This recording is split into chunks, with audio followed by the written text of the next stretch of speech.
Olá, meus seres! Eu espero que todos estejam muito bem aí, empolgados numa mesma vibração para mandar muito bem no vestibular da Unicentro 2025.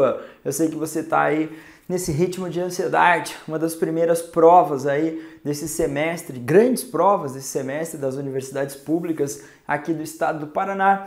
E eu espero que você esteja calma dentro do normal. Sempre é difícil, mas dentro do normal eu espero que o seu ritmo circadiano, o ritmo diário seu, esteja em dia, aquele soninho gostoso, aquele descansar legal para você fazer uma boa prova ao longo dessa semana. Mantenha muito a sua sanidade para brilhar. Convido você também, se não é inscrito ou inscrita no nosso canal, se inscreva. Eu deixo aulas semanais para vocês mandarem muito bem em biologia, brilharem em biologia, a disciplina mais bonita de todas. Também deixe seu like, apoia muito o nosso projeto. Deixe seu like, isso apoia muito o nosso projeto. Deixe o seu like. Vamos começar rapidão. Eu fiz aqui vários tópicos. Cada bolinha é um tópico que eu acredito que possa estar presente na prova da Unicentro 2025. Ecologia. Quando nós pensamos em ecologia, o Unicentro já cobrou relações ecológicas, ciclo do carbono, ciclo do nitrogênio. Então vamos pensar numa cadeia alimentar, numa teia alimentar, para você brilhar na prova e acertar aqueles termos legais como matéria, energia, nível trófico. Você tem aqui uma fonte luminosa e você tem um produtor, coloquei como milho. Esse milho faz fotossíntese, então ele tem células, lá nas células existe o cloroplasto. Tilacoides, com clorofila na membraninha do tilacoide, fase clara da fotossíntese. No interior, estroma, fase escura da fotossíntese. E aí o milho produz compostos orgânicos, ou seja, ele é um ser autótrofo. Quando ele produz esse composto orgânico, parte ele usa para construir o seu corpinho, mas também parte vai servir de alimento para outros seres. Então esse ser aqui é um produtor, ele vai ocupar o primeiro nível trófico. Então geralmente esse nível trófico é a posição. Nesse primeiro nível trófico nós temos os produtores, seres autótrofos, nesse caso fotossintetizante. A lagarta se alimenta do produtor, então nós temos uma transferência de energia. Eu estou colocando aqui a representação do fluxo de energia do produtor para o consumidor primário. A energia passa para o consumidor secundário e terciário. Então, você vai pensar assim, a energia percorre um fluxo unidirecional. A energia flui de onde tem mais dos produtores para onde tem menos. Nós temos aqui essa seta que vai representar essa passagem de energia. Nós chamamos de eficiência ecológica ou eficiência de cadeia. Varia de 5 a 20% mais ou menos essa transferência de energia. Mas o consumidor primário recebeu uma quantidade, ele vai utilizar para manter as suas atividades biológicas. O consumidor primário foi consumido pelo pássaro, que é um consumidor secundário, e o consumidor secundário consumido pela serpente, que é o consumidor terciário. Então você tem primeiro nível trófico, consumidor primário, segundo nível trófico, consumidor secundário, terceiro nível trófico, terciário, quarto nível trófico. Então até aqui a gente tem essa extensão da cadeia com esses integrantes. Os decompositores são representados por fungos e bactérias. E esses decompositores estão recebendo aqui setinha, se morreu o produtor, caiu uma folhinha, ele fazia ação de decomposição. Bactérias e fungos liberam enzimas nesse ambiente, degradam esses compostos e vão devolver a matéria. Lembra da reciclagem? Reciclar. A matéria é possível. Então a matéria percorre um ciclo. A matéria pode ser reciclada. A energia percorre um fluxo unidirecional e não é reciclada. Agora, detalhes importantes. Se eu olhar para o pássaro e puxar uma seta aqui do produtor direto para o pássaro, aí eu tenho uma teia alimentar, que é um conjunto de cadeias. Então eu posso ter o produtor aqui servindo de alimento para a lagarta, na lagarta servindo de alimento para o pássaro, ou o pássaro se alimentando diretamente dos grãozinhos de milho. Nesse caso, lagarta é um herbívoro, porque se alimentou do vegetal. O pássaro pode se alimentar da lagarta, pode se alimentar dos vegetais. Aí o pássaro é chamado de onívoro. Ele pode se alimentar tanto de origem animal quanto de origem vegetal. Alimentar-se de alimentos de origem animal ou vegetal. Tá, Sócio, mas se eu ficar aqui, produtor, consumidor primário e secundário, sem essa seta, produtor, a lagarta é um herbívoro, comeu vegetal, pássaro comeu a lagarta. Aí a gente teria ele como carnívoro. Mas lembrando que eu posso ter essa seta e o pássaro pode se alimentar tanto diretamente do produtor como do consumidor. Então, quando você tem um conjunto de cadeias, você tem uma teia alimentar. Cuidado com a prova no domingo para você ficar puxando as setinhas e ver a posição, ou seja, o nível trófico desses indivíduos. Se a prova falar em fungos, os fungos são seres eucariotos, heterotróficos, podem ser aeróbicos ou anaeróbicos, mas por favor, não fazem fotossíntese. Alguns fungos são parasitas, alguns são mutualísticos, alguns fungos participam aqui dessa ação de decomposição. E as bactérias? As bactérias são seres procariotos e esses seres procariotos também liberam essas enzimas no ambiente, podem ser aeróbicos, anaeróbicos. Se a célula é procariótica, é mais simples, não vai ter aquele sistema de endomembranas no interior, como retículo liso, retículo rugoso, complexo de Golgi, próprio núcleo. Nas células procarióticas eu não tenho isso. Não vou ter mitocôndrias. Aqui nos fungos, que são seres eucariotos, aí eu tenho mitocôndrias para a realização da respiração celular aeróbica, as duas etapas, o ciclo de Krebs e a fosforilação oxidativa. Mas as bactérias, mesmo não tendo mitocôndrias, também realizam respiração celular. Então, cuidado, eu usei esses termos para fazer comparação. E eu já peguei o bichinho daqui, ó. Lagarta é um estágio de desenvolvimento de insetos chamados de holometábolos. Professor, estamos com um problema aqui com a lagarta da soja. Está comendo as folhinhas, se alimentando e causando prejuízo. Muito bem, eu posso usar um vírus para tentar matar a lagartinha da soja, fazendo controle biológico de pragas. No controle biológico de pragas, você vai usar parasitas, competidores, predadores para tentar eliminar aquela população que está sendo uma praga. Mas uma lagarta é um estágio intermediário de desenvolvimento de insetos holometábolos.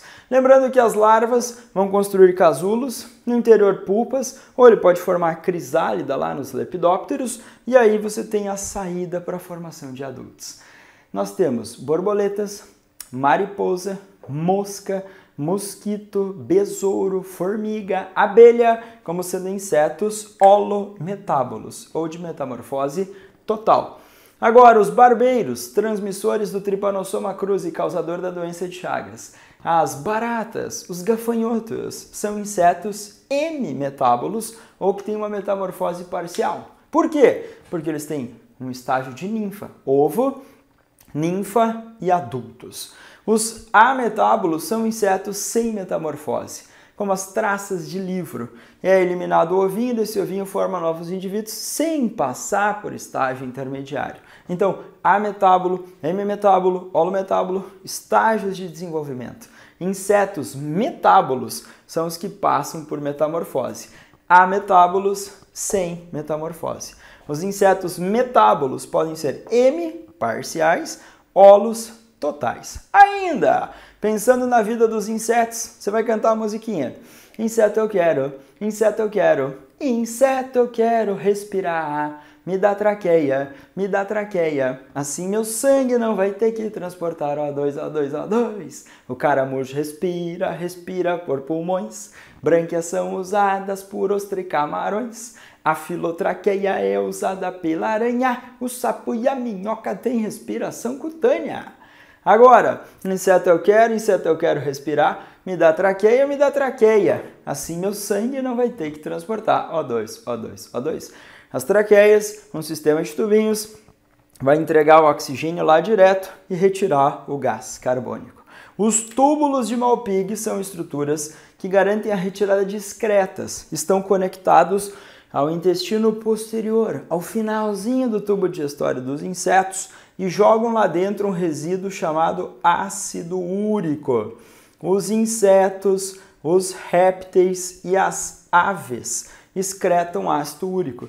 Esse ácido úrico é um resíduo que precisa de menos água para ser eliminado.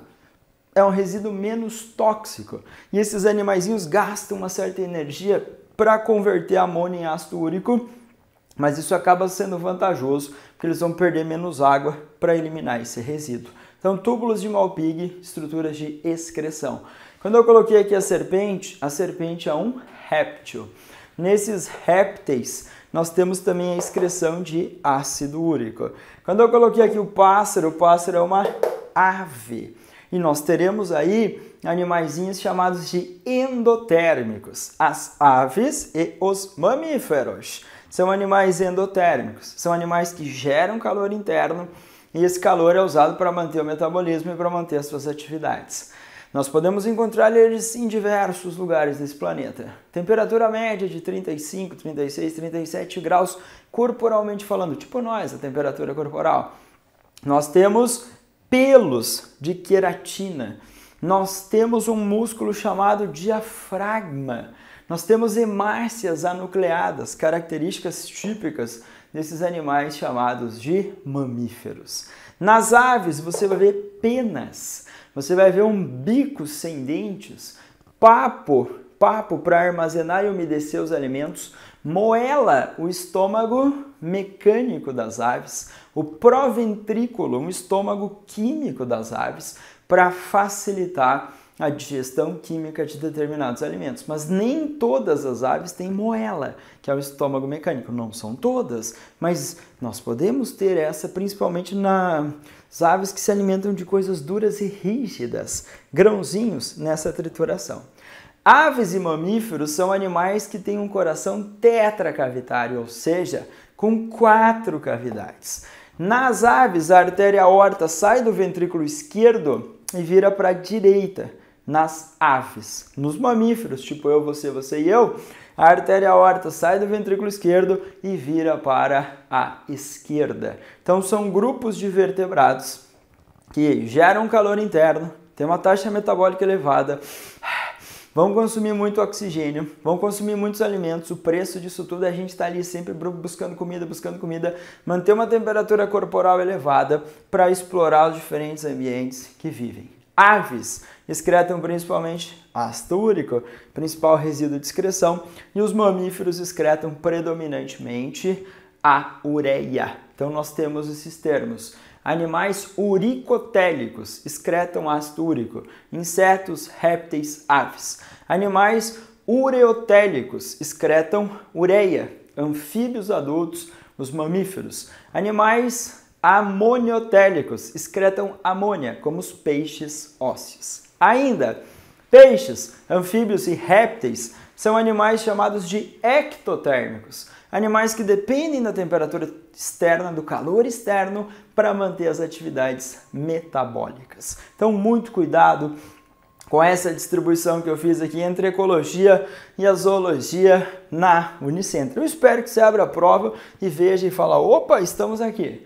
No mundo das plantas, o milho que está aqui é uma angiosperma do grupo das monocotiledôneas. Então o milho é um exemplo muito clássico de monocotiledônea em prova. Nesses vegetais, nós encontramos as nervuras das folhas paralelas, nós encontramos, isso aqui era para ser uma folha de milho, nervura paralela, nós encontramos raízes fasciculadas ou em cabeleira. O feijão é uma dicotiledônea ou eudicotiledônea. As folhas têm nervuras reticuladas. A raiz é axial ou pivotante. Meu pincel está muito ruim, mas enfim, é só lembrança. Eu sei que vocês dominam esse rolê, então nós temos essa diferenciação. O arroz também é uma monocotiledônea. A grama, a cana-de-açúcar, monocotiledônea. Agora, se eu olhar para a comparação, cotilédone é uma folha modificada que armazena nutrientes. Então, na semente, a gente vai ver um cotilédone e aqui 2. Se eu falar em semente ainda, vai existir uma estrutura chamada de endosperma. Endos é dentro da semente. Endosperma, uma reserva nutritiva no interior da semente. essa reserva nutritiva triploide, resultado de uma dupla fecundação. Também nas angiospermas a gente vai ver óvulo fecundado e desenvolvido formando a semente. O ovário, uma estrutura que vai ficar ao redor do óvulo, se desenvolvendo e formando fruto. No fruto você vai ter o pericarpo mais a semente. E aí nós temos angiospermas para você associar na prova. Endosperma triploide, fruto, dupla fecundação, flor. Palavrinhas que você vai associar com o grupo das angiospermas. Lá na flor tem os verticilos reprodutivos. O androceu é formado pelo conjunto de estames. Andros, a parte masculina. O gineceu, formado pelo conjunto de pistilos, parte feminina.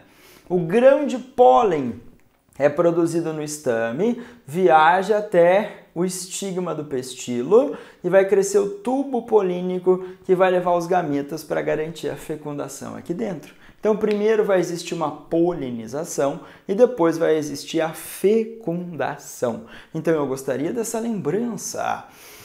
Briófitas e pteridófitas são plantas que dependem de água para a fecundação. Não tem o grão de pólen. Gimnospermas e angiospermas tem grão de pólen. O grão de pólen forma o tubo polínico e esse tubo cresce para garantir a fecundação. O tubo polínico surge primeiro nas gimnospermas. E as gimnospermas são as plantas que independem inicialmente de água para a fecundação. Nas angiospermas também nós temos independência de água para a fecundação, porque o grão de pólen vai formar esse tubo polínico e aí a gente vai ver depois a fecundação. Briófitas e pteridófitas têm anterídeo e o anterídeo vai produzir o anterozoide, que é o gameta masculino. O arquegônio em briófita e pteridófita vai produzir a oosfera, que é o gameta feminino.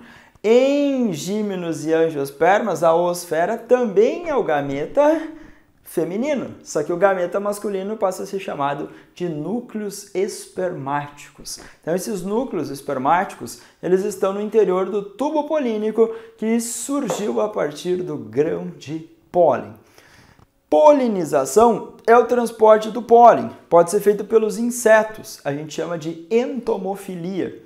Pode ser feita por aves, a gente vai chamar de ornitofilia. Por morcegos, que são mamíferos que se deslocam no ambiente aéreo. Mamíferos que voam. E aí, esses mamíferos também podem transportar esse grão de pólen. A gente chama de quiropterofilia. Então, existe esse transporte de pólen num processo chamado de polinização importante, feito por vários animais que auxiliam nesse processo reprodutivo de angiospermas. Eu falei nos outros grupos de uma forma meio rápida e intensa, porque faz tempo que não aparece isso. A banca da Unicentro aí, basicamente, vai citando alguns grupos, já citou hormônios vegetais, tecidos, mas grupos eles estão devendinho, e estão devendinho angiospermas. Então vai que apareça, tenham cuidado especial com essas lembranças. Nas suas anotações, diferenças de mono e dico, essas que eu falei da raiz e da folha, além das flores, nas monocotiledôneas, flores trímeras, ou com 3 pétalas, sépalas ou múltiplos de 3. Nas angiospermas, flores tetrâmeras ou pentâmeras, múltiplos de 4 e 5. Então a gente faz uma diferenciação desses grupos, lembrando que muito do que você consome, que você põe no seu prato de comida, como o arroz, o feijão, a cebola, a batata, tudo isso vai ser do grande grupo das angiospermas.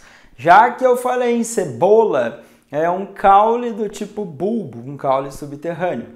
A cenoura é uma raiz tuberosa. A batatinha inglesa é um caule do tipo tubérculo, para você lembrar em relação ao consumo desses vegetais. Mudanças climáticas assolando a humanidade. Nós tivemos enchentes, nós tivemos uma preocupação muito grande pós esse período de enchente, tragédia, com doenças que as pessoas poderiam manifestar. Leptospirose, cólera, põe um bezinho de doença causada por bactéria. Doença causada por bactéria ou doenças bacterianas. Na leptospirose você tem a participação dos roedores, os ratos urinam e liberam a bactéria. Lesões, cortes, entram em contato e essa bactéria pode produzir substâncias, pode multiplicar, afetar demais a nossa vida, ser extremamente lesiva e agressiva. Cólera, também uma bacteriose. Importante você lembrar que causa desidratação, nós podemos perder muita água e sais minerais, muitas vezes a reposição com o soro caseiro, cloreto de sódio, açúcar, água, vai fazer a reposição dos íons e tal e vai salvar a nossa vida. Nós podemos ter desidratação severa. Hepatite A, uma V de virose, põe um V aí de virose. Essa virose transmitida de forma fecal-oral, o vírus tendo um ciclo na região intestinal, fezes contaminando o ambiente, ingestão de água contaminada, e aí hepatite A. Ingestão de água contaminada, cólera.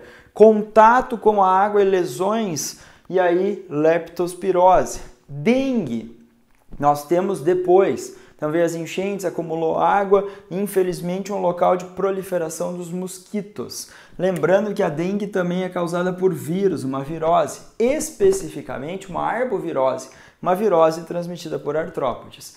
Temos uma vacina, ela está entrando no calendário de vacinação em grupos prioritários e aí nós temos uma chance, obviamente, de prevenção. Mas antes desse tópico, a esquistossomose. Já que eu estou pensando em doenças transmitidas aí por essa água, a esquistossomose é uma verminose. E eu vou pôr o VE aqui, não, vou escrever. Uma verminose causada por Esquistossoma mansoni. Um verme do grupo dos plateumintes, os vermes de corpo achatado. O Esquistossoma mansoni tem um ciclo de desenvolvimento heteróxeno ou heteroxênico. Nós humanos somos hospedeiros definitivos, eliminamos fezes com os ovos do esquistossomo. O ovo no ambiente aquático dá origem a uma larva miracídio que vai entrar nos caramujos específicos, a principal espécie, a Bionfalaria glabrata. Desse caramujo saem as cercárias e aí penetram na pele humana ou pela ingestão das cercárias, e aí a gente adquire esquistossomose. Também eu tenho na água a participação do molusco, um gastrópodo, molusco gastrópodo, um caramujo que participa do ciclo da esquistossomose, um ciclo heteróxeno ou heteroxênico, onde os humanos são hospedeiros definitivos por abrigarem vermes adultos e os caramujos hospedeiros intermediários. Vacinas servem para prevenção, são medidas profiláticas. Então a hepatite A, dengue, agora com vacina, febre amarela, nós temos agora com vacina, também falei febre amarela porque você tem o mosquito Aedes aegypti fazendo essa transmissão. Mas a vacina, ela contém os antígenos ou contém o material genético, vacinas de DNA, de RNA, para produzir proteínas que funcionam como antígenos. Então, na vacina, antígenos que estimulam a produção de anticorpos e células de memória. No soro, você contém ou encontra os anticorpos. Então, fui picado por uma aranha, por um escorpião, por uma serpente. Nós teremos o soro. Lá nesse soro, você tem anticorpos prontos que vão combater essas toxinas. As células legais para a sua prova, domingo, são os linfócitos B. Os linfócitos B são produzidos na medula óssea vermelha e esses linfócitos B vão se diferenciar lá no tecido conjuntivo em plasmócitos e passam a produzir e secretar os anticorpos. Esse AC aqui são de anticorpos. Então está viajando aí na nossa corrente sanguínea, esse anticorpo ele pode ligar na superfície do antígeno, no caso um vírus, e impedir ele entrar nas nossas células, que seriam daí células hospedeiras. Na vacina, eu vou estimular a formação de células de memória a partir dos linfócitos, eu vou estimular a produção de anticorpos a partir de linfócitos, especificamente linfócito B, que se diferencia em plasmócito e produz anticorpo. Esse sangue está fluindo dentro dos vasos sanguíneos, parte líquida do sangue plasma e os elementos figurados. Hemácias transportando o oxigênio, o gás carbônico, plaquetas, os fragmentos celulares para coagulação sanguínea e os leucócitos ou glóbulos brancos para defesa. Esse sangue flui no nosso organismo graças ao bombeamento do nosso coração. O coração faz sístole dos átrios, diástole do ventrículo. Sístole do ventrículo, diástole do átrio. Agora, nós temos 4 câmaras e 4 grandes vasos. As veias cavas trazem um sangue chamado de sangue venoso até o nosso átrio direito. Do átrio direito, o sangue vai para o ventrículo direito. O ventrículo direito vai fazer a sístole e ejetar sangue. E as artérias pulmonares levam o sangue até o nosso pulmão. Só que eu quero que você lembre, na artéria pulmonar tem sangue venoso. Fez a troca gasosa. As veias pulmonares trazem um sangue arterial até o nosso átrio esquerdo. Do átrio esquerdo, esse sangue vai para o ventrículo esquerdo e sai pela artéria aorta. Então, artéria aorta, sangue arterial. As veias pulmonares, sangue arterial. Artérias pulmonares, sangue venoso. Veias cavas, sangue venoso. Cuidado com a troca dos vasos e o sangue chegando ou saindo. Sempre o sangue chega no nosso coração por veias e chega nos átrios. Sempre sai dos ventrículos através de artérias. Venha, vasos que trazem o sangue para o coração. A artéria abandona, levam o sangue do coração para os tecidos corporais. No nosso coração nós temos um músculo chamado de estriado cardíaco, aquele que tem células cilíndricas, ramificadas, com os discos intercalares, pontinhos de comunicação. Nós temos também em outras partes do corpo outros tipos de músculo. Na parede dos vasos sanguíneos, por exemplo, na parede do esôfago, do estômago, intestino, músculo liso, com células fusiformes.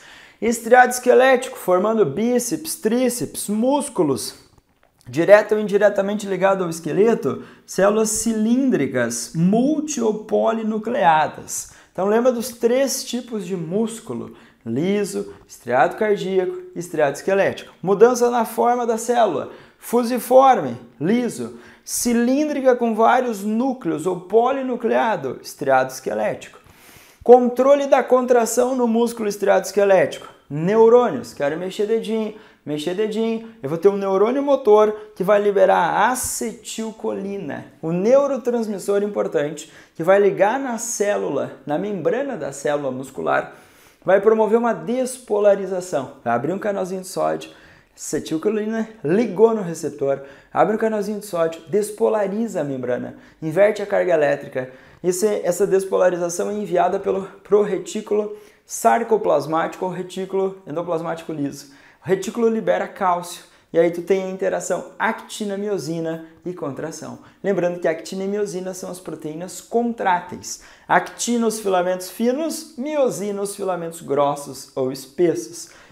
Músculo estriado esquelético, acetilcolina, despolarização da membrana da célula muscular, retículo liso libera cálcio, actina, miosina interagindo e aí contração muscular. Lembrando que gasta ATP para contrair, gasta ATP no relaxamento para bombear o cálcio de volta para o interior do retículo sarcoplasmático ou retículo endoplasmático liso. Além dessa função, o retículo endoplasmático liso também é importante na síntese de substâncias como os lipídios. Lembra do colesterol? Nos hepatócitos, células do fígado, para a função de detox ou detoxificação também, retículo liso bem desenvolvido. Então nós teremos esse destaque. Pensando na célula, eu coloquei aqui uma meiose junto com genética. Por quê? Ano passado caiu a mitose, vai que esse ano eles pensam em meiose. A meiose serve para produzir esporos nas plantinhas. Então lá nas plantas o esporófito é diploide, meiose produz o esporo haploide ou N. Então você tem gametas como células N ou haploides, esporos como células N ou haploides. Os esporos germinam e formam o gametófito, que é haploide. O gametófito forma gametas, que são haploides. Aí ocorre a fecundação nas plantinhas, zigoto diploide, esporófito, meiose, formando esporos. Você e eu. Testículos, ovários. E aí a gente vê a realização da meiose e a formação dos gametas, masculino e feminino. Fecundação, reestabelece o número diploide da nossa espécie. Na meiose, você tem prófase 1, vamos por partes, né? Meiose 1, então, prófase 1, metáfase 1, anáfase 1 e telófase 1. Lá na prófase 1, subfases, leptóteno, zigóteno, paquíteno, diplóteno, diacinese. E lá, entre paquíteno e diplóteno, crossing over, a troca de fragmentos de cromossomos homólogos. Trocou fragmento de cromossomo homólogo, aí você tem variabilidade genética.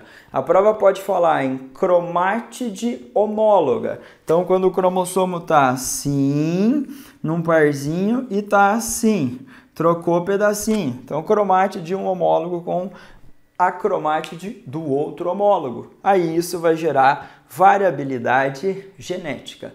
Pareamento dos homólogos, na placa equatorial, metáfase 1. Separação dos homólogos, anáfase 1. Depois, separação das cromátides irmãs na anáfase 2. Então você tem uma divisão 1 reducional na meiose e uma divisão 2 equacional. A meiose é importante? Óbvio. Reduz esse número de cromossomos nas células reprodutivas. Depois da fecundação, reestabelece o número diploide.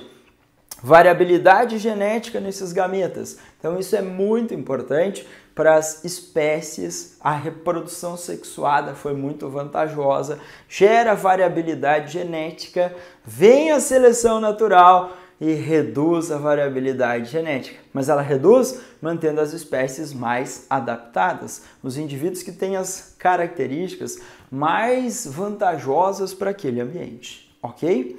Agora, nós temos algumas heranças genéticas que faz parte da vida do vestibular e que a Unicentro não citou ainda nessa nova banca. Daltonismo e hemofilia.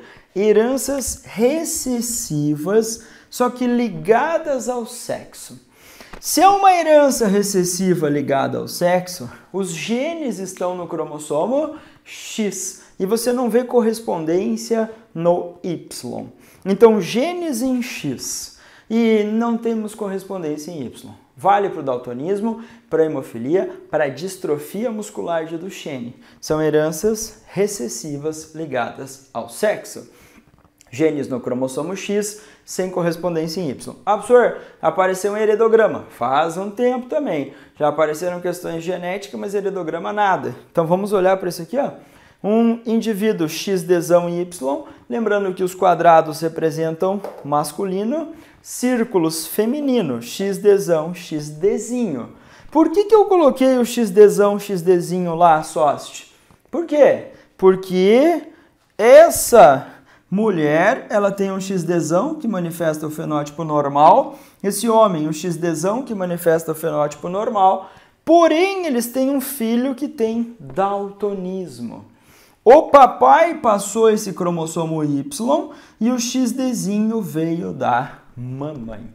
Então, nesse heredograma de herança ligada ao sexo, você consegue determinar o genótipo dos indivíduos observando o fenótipo. Então aqui, não afetado pelo daltonismo, não afetado, mas tem um filho do sexo masculino e ele é daltônico. O papai manda o Y, então o XDzinho tem que vir da mamãe.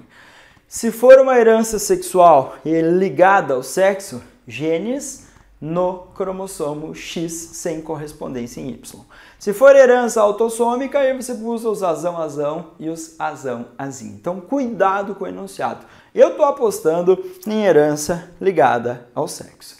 Então, eu passei por diferentes áreas da biologia, desde a ecologia até essa parte de genética. Eu sei que não dá para a gente trabalhar tudo que a gente pensa que pode cair, mas eu espero ter ajudado vocês. Mais do que isso, lembrado, vocês desenvolveram esses assuntos, vocês estudaram, vocês resolveram muitas questões e eu confio no potencial de cada um de vocês. Como eu falei, é a primeira grande prova no estado do Paraná. Eu espero estar aí abraçando você com a biologia para que você faça uma excelente prova. Depois eu faço a correção, espero que você mande aí os comentários e eu espero que você tenha ido muito bem. Desejo a todos uma excelente prova da Unicentro. Vão lá, deem o melhor e sempre mantenha a sua calma que o resultado vai chegar. Abração e bons estudos para todos vocês. Boa prova da Unicentro!